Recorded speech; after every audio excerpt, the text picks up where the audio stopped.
One of the things that I take great pride in, and I think is perhaps when I teach my students at Syracuse, what I think is the most important thing for everyone in this room is the title to Bill Gates' book, The Road Ahead. You know, I think as a lawyer, someone who is trained in precedent, lawyers are trained in precedent. You go to law school your first year, and the first day of contracts, you learn about a case called Hadley versus Baxendale, which took place like in 1792. It's about a ship that sank, and they want to know who's responsible for the damages, for the consequential damages. 100 years from now, a first-year law student at any law school in America is be studying Hadley Baxendale. 200 years ago, they studied the case. 500 years from now, they're going to study the case. And the precedent of that case is going to remain very, very important in the law world for years. I had to learn to overcome a reliance on precedent to try to understand where is business going. What is the road ahead? It's sort of like the conflict between precedent and prediction. No one has a crystal ball. I ask my financial advisor all the time, what's the market going to look like over the next 6 months? Should we be in equity? Should we be in fixed income? And nobody really knows. But you're trying to get a sense of what's going to come ahead. If you're a young student in college, I teach my students, try to understand where's the world going to be in 10 years? What kind of skills do you need to be successful in the world 10 years from now? You need to be in digital media. Do you need to be in analytics? Do you need to know Mandarin Chinese? Don't worry what someone studied 10 years ago.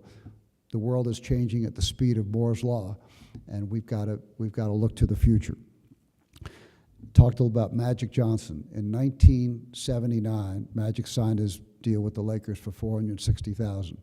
After becoming the MVP as a rookie, he got to his third year with 2 years left on his deal, and he knew he was grossly underpaid. So he sat down with Jerry Buss, and the Lakers couldn't change his contract for the last 2 years because the salary cap came into existence in 1982. But the Lakers gave him an extension on his contract that started in year 6. He had to play the last 2 years out at $460.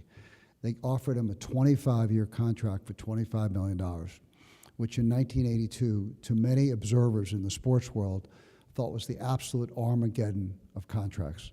They thought that the sports world will surely dissolve when players are making $25 million for 25 years.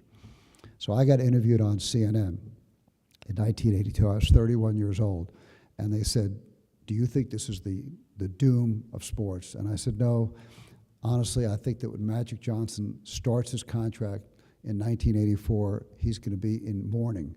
He's going to be crying that he made this deal because the market is changing so quickly that this $25 million deal will be totally outdated by the time it starts. So the contract started in October of 1984. On August 20th of 1985, we signed a rookie contract from Georgetown named Patrick Ewing for a 10-year contract for $32 million, and Magic was doomed. The sports world wasn't doomed. Magic was doomed because his people didn't have the ability to look into the future and get a sense that the league revenues were growing at such an incredible pace, 30, 40% a year, that no matter what you signed Magic for, a long-term contract was going to be doomed. We signed Patrick for 10 years for $30 million. It was 50% higher than the highest paid veteran in the history of the league had ever made, who was Kareem Jabbar.